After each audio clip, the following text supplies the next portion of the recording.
가문비 나무를 여러분들은 혹시 아시나요? 이름 자체가 그렇게 일반적이지 않은 것 같아요. 그래서 나무를 좀 아시는 분들이 아는 나무 같은데, 가문비 나무라고 하는 그런 나무가 있고요.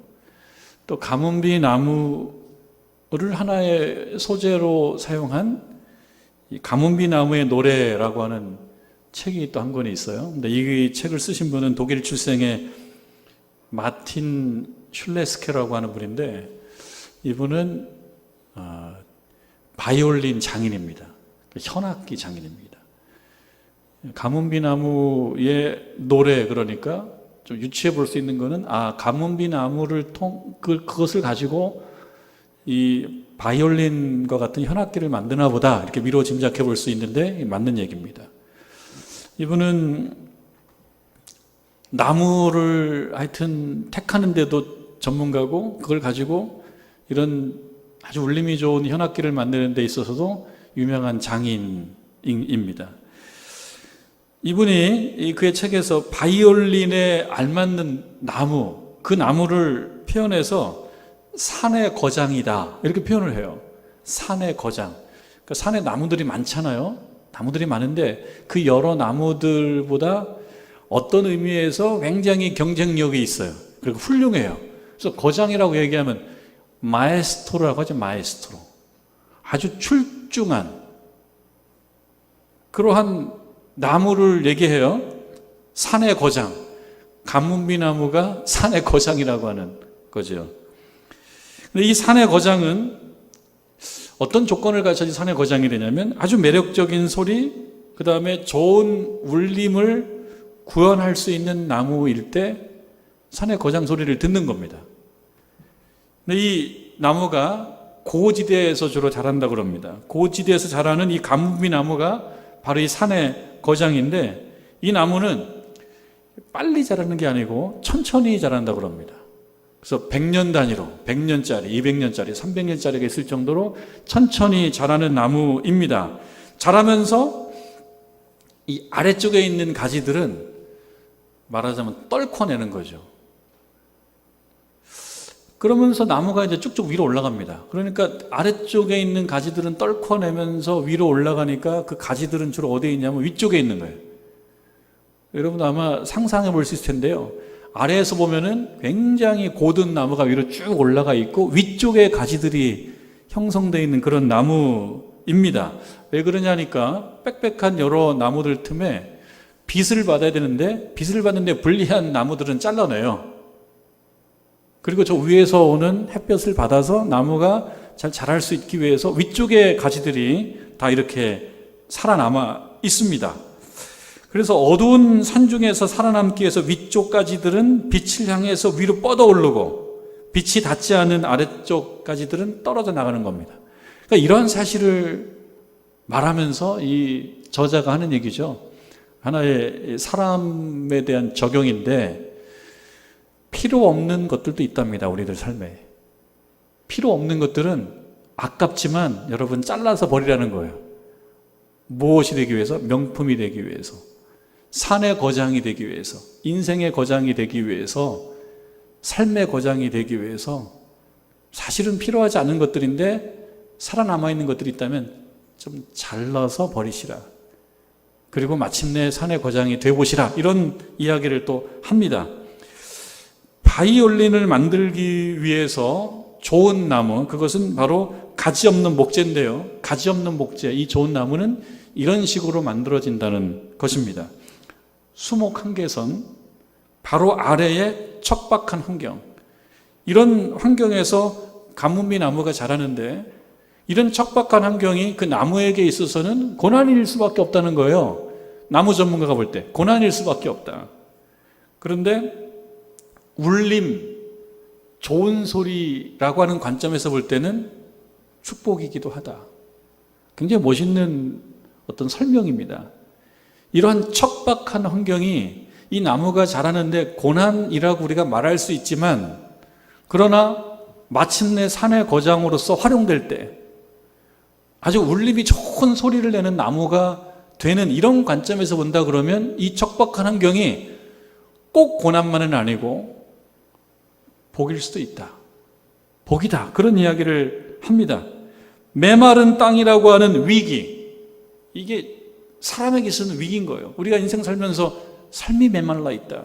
삶의 환경이 메말라 있다. 삶의 조건이 메말라 있다. 위기인데요. 이런 위기를 통해서 이 나무들이 굉장히 단단해진답니다. 바로 이런 목재가 울림의 소명을 받는다. 울림의 소명. 이게 굉장히 멋있는 말인 것 같아요. 굉장히 멋있어요. 이런 척박한 환경에서 자란, 오랜 동안 천천히 자란, 그래서 매우 단단해진 이런 나무야말로 울림의 소명. 근데 이 울림이라고 하는 것은 또 사람에게 전달되면 감동을 주는 메시지가 되는 거죠. 그러니까 감동을 주는 메시지를 전달하는 소명을 품는 그 산의 거장, 그거는 척박한 환경에서 자란다. 고난스러운 환경 속에서 자라기도 하더라. 그래서 이야기합니다. 어렵다고 해서 모두 해가 되는 것도 아니고 쉽다라고 해서 모두 복도 아니다. 맞는 이야기입니다.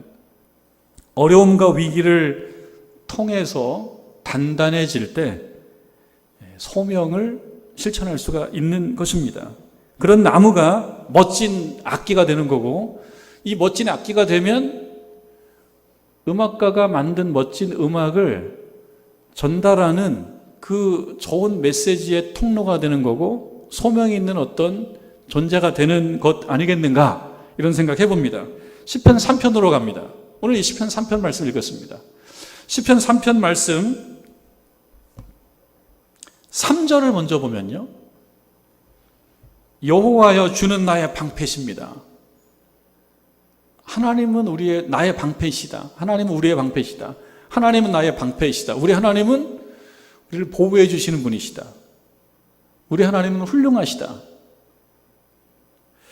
또 얘기하죠. 나의 영광이시요 나의 머리를 드시는 자이십니다. 우리 하나님은 영광을 받으시기 합당하십니다. 기도라기보다는 찬송이라고 얘기하면 더 좋을 것 같은 그런 고백입니다. 5절 또 볼까요? 5절. 내가 누워 자고 깨었으니 여호와께서 나를 붙드심이로다. 여기서 누워서 자고 깬다라고 하는 것은요, 깨는 거에 대한 믿음이 있어요. 죽지 않는다라고 하는 믿음을 가지고 말하자면 숙면을 취하는 겁니다. 편안하게 잠을 자는 거예요. 편안하게 잠을 잘 수 있는 인생은 행복한 인생 아니겠어요? 편안하게 잠을 잘 수 있다. 내가 깰 거라고 하는 거에 대한 의심이 없다. 편안하게 잠을 잘 수 있는 것은 여호와께서 나를 붙드시기 때문입니다. 그러니 우리 하나님은 영광을 받으시기에 합당하십니다. 우리 하나님은 최고십니다. 이렇게 노래하는 거예요. 이렇게 찬양하는 거예요. 처음에 여러분들과 나눴던 그 가뭄비 나무의 노래라고 하는 이러한 통찰력으로부터 이 말씀을 우리가 다시 한번 읽어본다면, 이 시인은 우리 하나님은 훌륭하십니다. 우리 하나님은 영광을 받으실 만한 분이십니다. 라고 이야기하는 그 메시지, 우리 하나님은 영광을 받으실 만한 분이고, 우리 하나님은 우리의 방패가 되시고, 우리 하나님은 우리의 머리를 드시는 자시고, 우리 하나님 우리들의 잠을 보증해 주시는 정말 최고의 하나님이십니다라고 하는 그 사실을 어떻게 합니까? 울려주는 거죠. 하나의 소명을 감당하는 거죠. 그러면 이 시인은 처음으로 돌아가서 생각해 보면 산의 거장인 가뭄비 나무와 닮았다, 이렇게 이야기할 수 있지 않겠습니까? 그냥 나온 게 아니에요. 1절과 2절로 가면은요, 상황은 심각해집니다. 이 시편 3편은요, 탄원시예요. 탄원시. 이 마음에 어떤 애달픔이 있어요. 답답함이 있어요. 아픔이 있어요. 어려움이 있어요. 고통이 있어요. 곤고함이 있어요. 1절과 2절로 가면 그러한 사실이 아주 확연히 드러나요. 여러분 한번 보시죠. 여호와여 나의 대적이 어찌 그리 많은지요. 나의 대적이 어찌 그리 많은지요. 적이 한두 명만 있어도 인생이 힘든데요.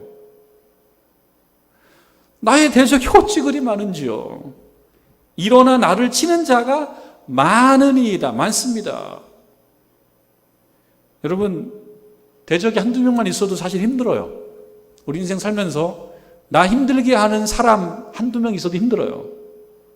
그리고 이 대적을 꼭 사람이라고 보지 않고 우리를 힘들게 만드는 여러 조건과 상황과 상태라고 본다 그러면 이것도 힘들어요. 문제 하나만 있는 것도 힘들어요. 집안에 문제 하나만 생겨도 힘들어요. 자식 문제, 경제 문제, 건강의 문제 한 가지만 생겨도 힘들어요. 그런데 이것이 그냥 합쳐져서 많다라고 하는 수준으로 밀려온다고 생각해 보십시오. 이게 뭡니까? 얼마 전에 뭐라고 해야 할까요? 윈드서핑이라고 해야 되나요? 윈드서핑. 파도 타기. 영상을 하나 봤는데, 영상을. 저기 포르투갈의 어느 바닷가에 가면은 엄청난 파도가 쳐서 거기서 아주 파도 타기 실력자들이 모인다 그래요. 실력자가 파도를 타면 막 사람들이 다 모여서 그걸 사진을 찍느라고 그냥 아주 웅성웅성 하더라고요. 한번 봤는데요. 파도의 높이가 엄청나요. 파도가. 여러분 파도 경험해 보셨습니까? 그냥 파도구나 하는 정도라면 괜찮아요. 재미가 있어요. 우리가 저기 서해안을 가든 동해안을 가든 특히 이제 동해안 이렇게 가면은 파도가 막 치는 게 느껴집니다. 그런데 그냥 파도가 이렇게 치면 좋아요. 낭만스러워요. 낭만적이에요. 그런데 여러분 바다에 그냥 바람이 엄청나게 불어서 파도가 높아져 보십시오. 파도가 높아져서 밀려올 때 한번 경험해 보셨습니까? 한번 경험해 본 적도 있습니다. 가까이서 본 적도 있는데요. 소리도 엄청나요. 소리도. 그리고 파도가 높아요. 굉장히 높아요, 파도가. 근데 한 번만 오는 게 아니에요. 파도가 계속 와요. 지금도 상황이 그럴지 모르겠습니다. 비가 많이 오는 그런 상황이 그럴지 모르겠는데 그때 보면요 어떻습니까? 공포감이 느껴져요. 무섭습니다. 가까이 가서 무서워요. 저 파도가 삼킬 것 같은 거예요. 무서워요. 적이 한 명만 있어도 힘들어요. 그런데 지금 나의 대적이 어찌 그리 많습니까? 파도처럼 밀려오는 거예요. 파도처럼. 높은 파도처럼 밀려오는 거예요. 그러니 마음이 어떻습니까? 공포감이 있죠. 공포감이 오면 어떻게 됩니까? 삶의 의욕이 막 깎이기 시작합니다. 못 살 것 같은 마음이 막 드는 거예요. 공포감이 와요. 이것이 병이 되면은 폐쇄 공포증으로도 가고 공황장애로도 가고 그런 거 아닙니까? 공포감이 밀려오게 되면 2절을 보니까요. 많은 사람이 나를 대적하여 말하기를, 역시 많은 사람이 나를 대적한다는 거예요. 많은 사람이 주변에 파도처럼 둘러쌌어요. 파도처럼 막 둘러싸니까 나는 거기에 숨을 못 쉬겠는 거죠. 공포감, 폐쇄 공포증, 공황장애가 막 밀려오는 거예요. 많은 사람이 나를 대적하여 말하기를 뭐라고 얘기하냐면은 그는 하나님께 구원을 받지 못한다. 그는이라고 3인칭을 썼지만 직선적으로 얘기하면은 너 하나님 믿냐? 그 하나님이 너를 잘도 돕겠다 이놈아. 이렇게 조롱한다는 거죠. 이렇게 조롱하는 겁니다. 자, 이런 상황이에요. 어떤 상황입니까? 매우 척박한 상황이죠. 정말 척박해요. 땅도 척박하고 비도 안 오고 가뭄비 나무가 자라는 척박한 환경이라고 말할 수도 있는 그런 척박하고 고난스러운 상황입니다. 이 1절과 2절의 이 고난스러움, 이 어려움, 이 괴로움, 이것이 어쩌면 우리들의 삶의 한 단면인데요. 왜 그러냐? 여러분, 시편의 시가 150편이나 되지 않습니까? 150편까지 되지 않습니까? 찬양시도 있고 감사시도 있어요. 기도시도 많은데요. 그 기도시 중에 가장 많은 게 탄원시예요. 얘기는 뭡니까? 우리 인생 가운데 노래가 있다면, 우리 인생에 노래가 있다면 고통스러운 노래가 제일 많다는 거예요. 이 시편을 얘기하자면 가슴을 칠 만한 일들이 더 많다는 거죠. 그게 우리의 삶의 한 풍경이고 단면인 거예요.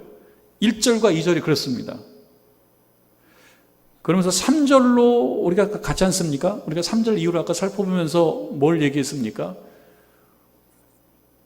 바이올린이 된 좋은 가뭄비 나무가 표현하는 그 좋은 울림, 그 좋은 울림 속에 전달되는 어떤 음악가의 좋은 음악, 이 얘기를 좀 얘기했었어요.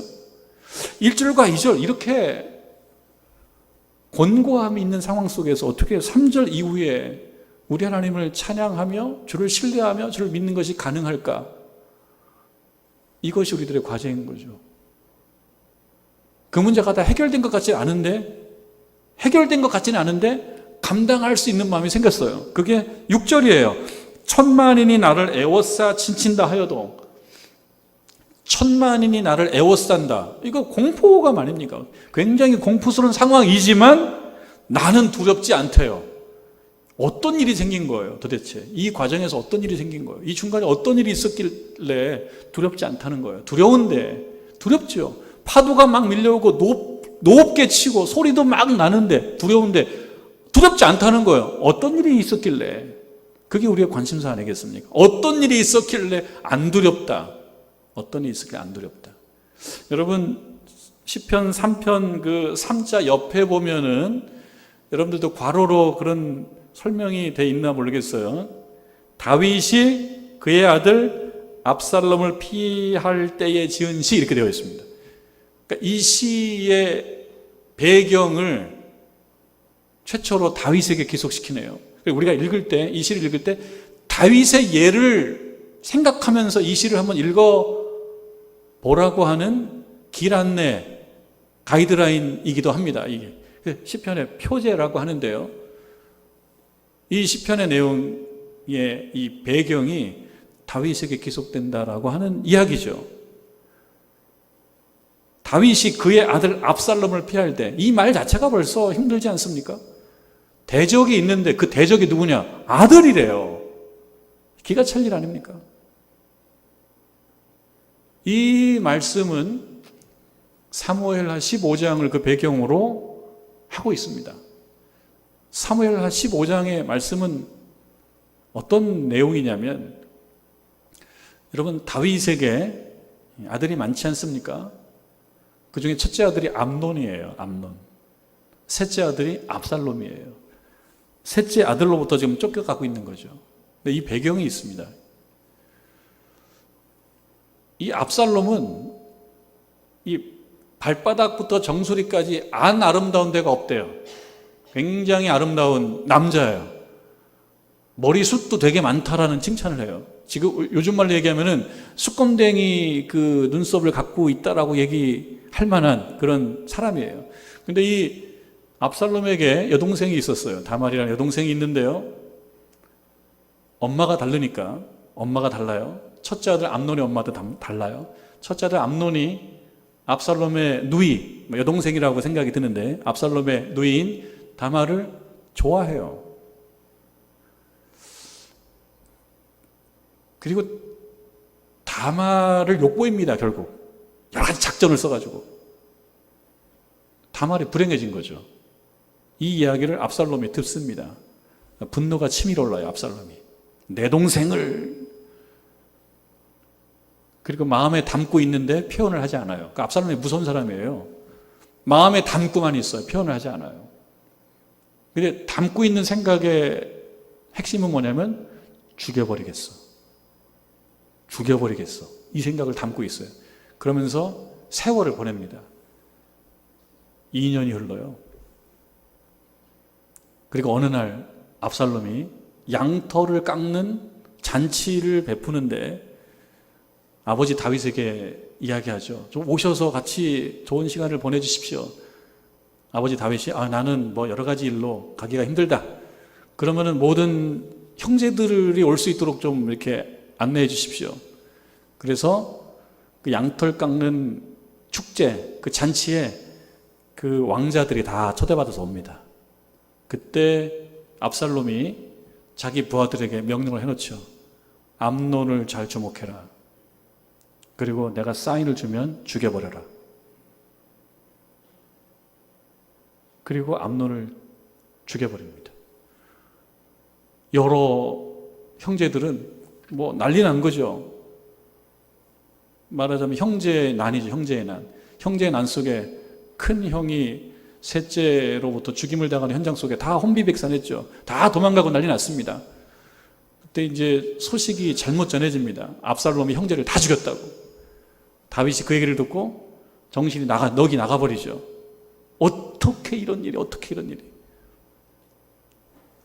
뒤이어서 다 죽은 것은 아니고 암논만 죽었습니다. 맏아들 장자가 죽었습니다. 이것으로부터 다윗이 큰 상처를 받아요. 상처를 받습니다.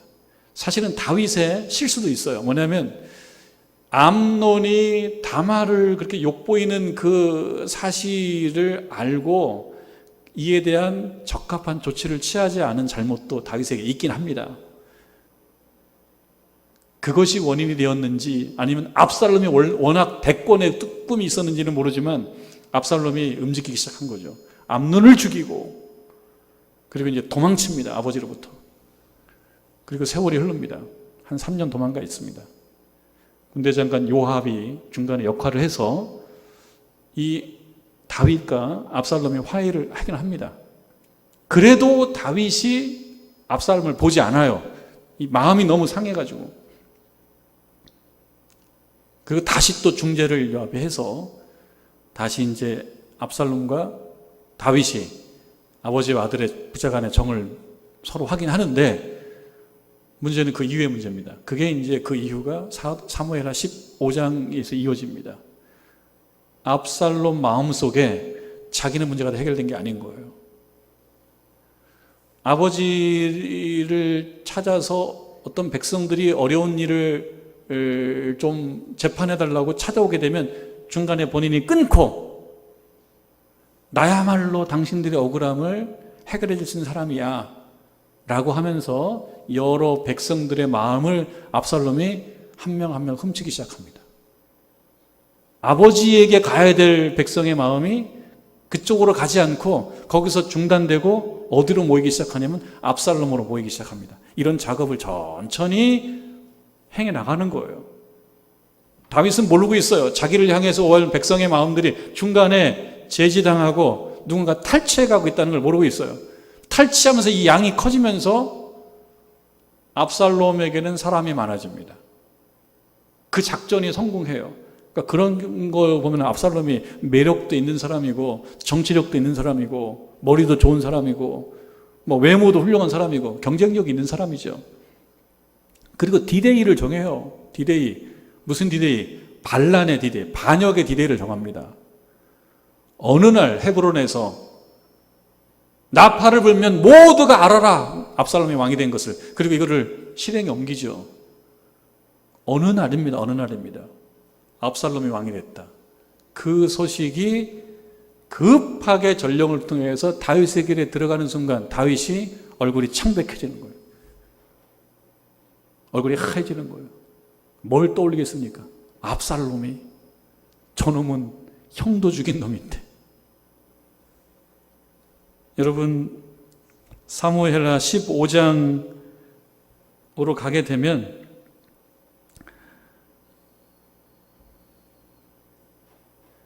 30절에 보면 이런 말씀이 나와요. 사무엘하 15장 30절에 보면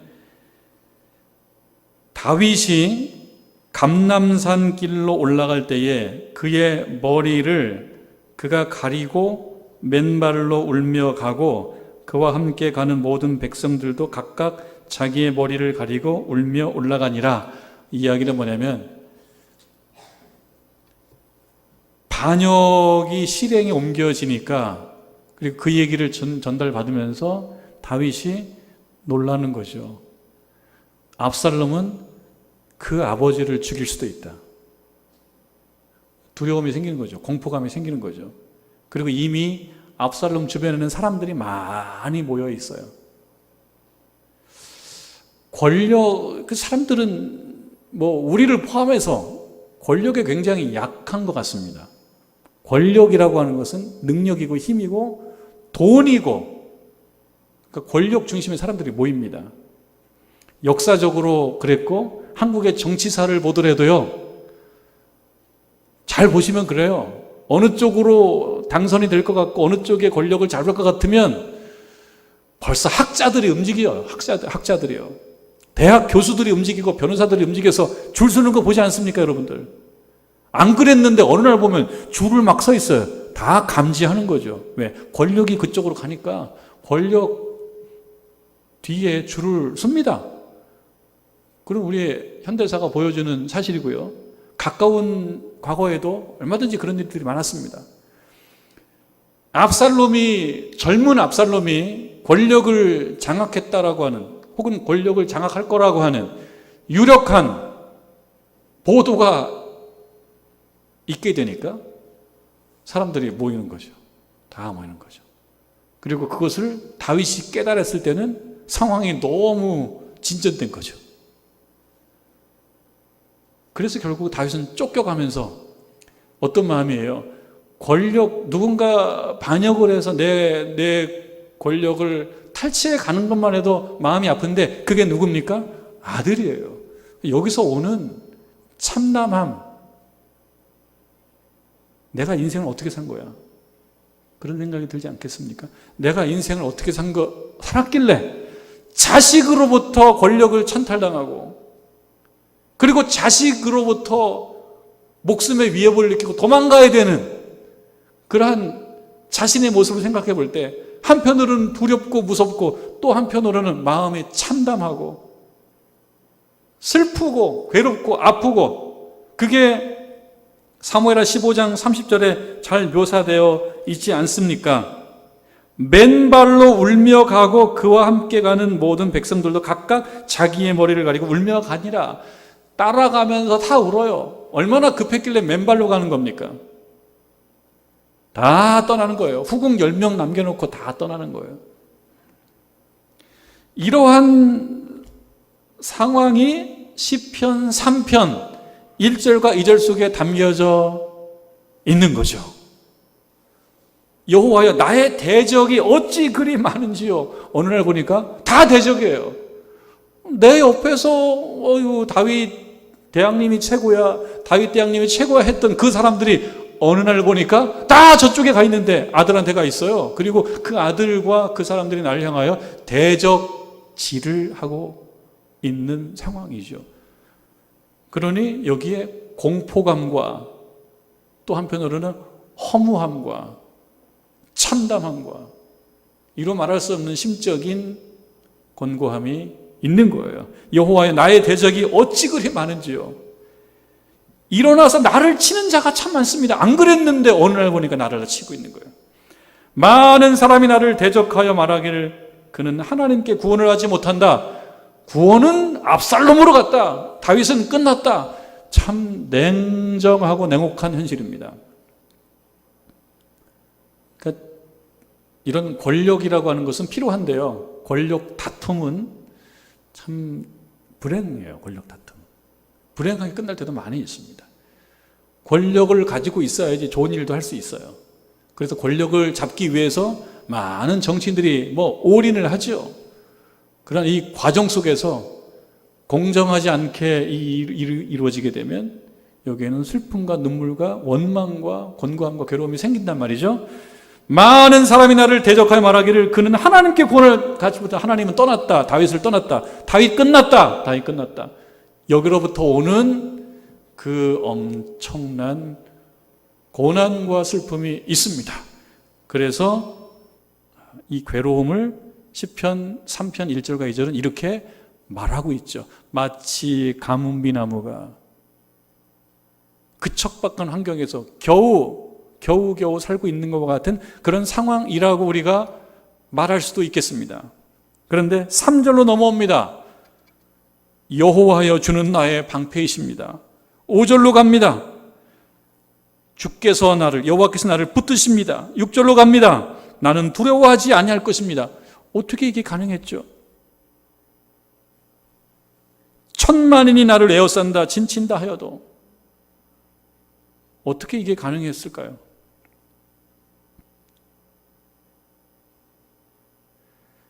(4절) 말씀 시편 3편 4절을 보면 내가 나의 목소리로 여호와께 부르짖으니, 여기에 핵심이 들어가 있죠. 여기 핵심이 있습니다. 우리 살다 보면요, 어려움이 있는 것 같습니다. 대적이라고 표현하는 어려움들이 있습니다. 경제적인 문제가 참 크죠. 경험해 볼 때 이게 얼마나 힘든지 압니다. 건강의 문제 참 괴롭고 어렵습니다. 자녀로 인해서 눈물 흘리는 부모들도 참 많습니다.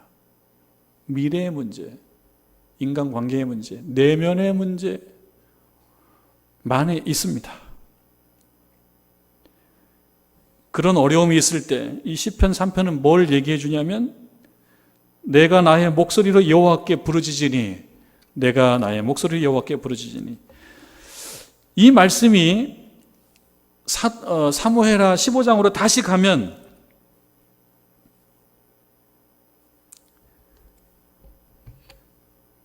25절 말씀, 15장 25절 말씀 이렇게 얘기합니다. 왕이 사독에게 말하였다. 하나님의 궤를 다시 도성 안으로 옮기시어 내가 주의 은혜를 입으면, 세 번역으로, 내가 주의 은혜를 입으면 주께서 나를 다시 돌려보내 주셔서 이 궤와 이 궤가 있는 곳을 다시 보게 하실 것입니다. 주께서 나를 다시 돌려보내 주신다면 그게 가능할 것이다. 그러나 주께서 나를 싫다고 하시면 오직 주께서 바라시는 대로 나에게 이루어지기를 빌 수밖에 없어.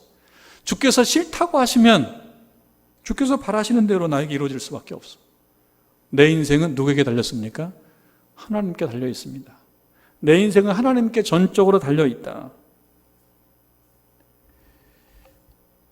다윗이 이런 어려운 상황 속에서 혼비백산하고 패닉이 왔지만, 이런 상황 속에서 자기 마음속에 드는 생각은 뭐냐면, 하나님께서 나를 붙잡아 주시면 내가 살 것이요, 하나님께서 나를 버리시면 그건 어쩔 수 없다. 그 마음을 가지고 시편 3편으로 다시 오는 겁니다. 4절 말씀, 내가 나의 목소리로 여호와께 부르짖으니. 뭐라고 부르짖었겠습니까? 하나님, 나의 대적이 참 많습니다. 사람들은 나에게, 주님의 구원이 나에게 떠났다고 얘기합니다. 나를 불쌍히 보아 주옵소서. 이렇게 기도하지 않았겠습니까? 그게 7절과 8절로 오면 이렇죠.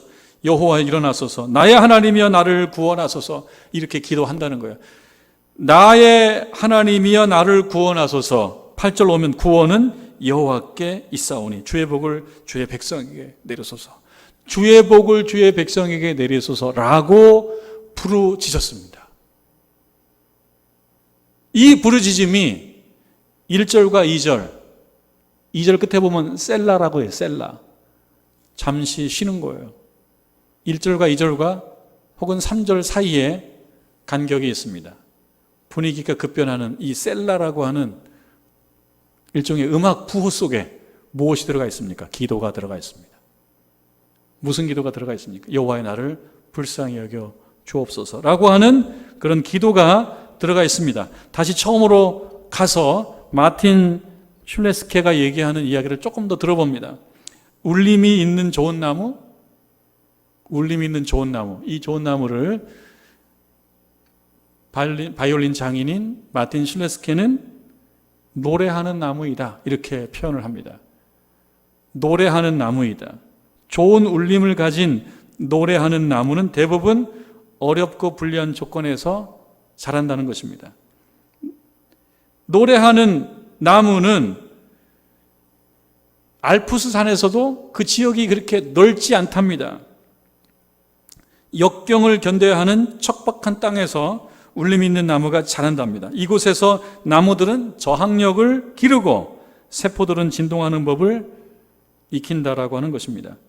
빨리 자라는 것이 참 좋은 것 같지만 빨리 자라는 나무는 좋은 울림을 내지 못한답니다. 저항력이 약하답니다. 자유롭게 공명을 하지 못한답니다. 인간도 마찬가지라고 하는 것이죠. 높아진 마음, 부유한 마음, 영의 음성을 듣지 못한답니다. 자신이 있으니까 뭐 특별히 어떤 음성을 들을 필요가 없어요. 내가 다 잘할 수 있으니까. 근데 이러한 나무들은 하나님을 향한 동경을 알지 못한답니다. 가뭄이 나무로 돌아가 보면 그 나무는 저 높은 곳에서 그 하늘로부터 오는 그 햇볕을 받아서 그 나뭇잎에서 광합성을 하고, 광합성이라고 하는 것은 빛이 잎새 속에서 생명 에너지로 바뀌는 거예요. 그것으로 천천히 자란다는 것이죠.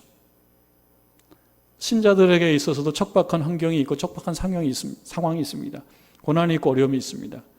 이런 상황 속에서 우리들이 불필요한 것들은 잘라내고 하늘을 향해서 그 빛을 받기 위해서 고개를 드는 행위, 기도인 것입니다. 부르짖는 것입니다. 부르짖었을 때 우리 하나님께서 하늘로부터 빛을 허락하셔서 그 빛이 그 신자의 잎새 속에 들어와서 그 잎사귀 안에서 영적 광합성이 일어난다는 것입니다. 그러면 그 하나님께서 주시는 그 빛이 생명 에너지가 돼서 이 모든 상황을 넉넉히 감당하게 만드시고, 그 상황을 감당한 그 나무는 하나님의 살아계심을 울림 있게 전하는 소명자가 된다. 그 사실을 시편 3편이 우리들에게 말해주고 있습니다. 우리 인생이 어려울 때가 있습니다. 하나님께 부르짖기를 바라고 그 부르짖음이 응답돼서 우리들의 인생이 에너지가 있고 희망이 있는 그런 인생이 되기를 주님의 이름으로 축원합니다.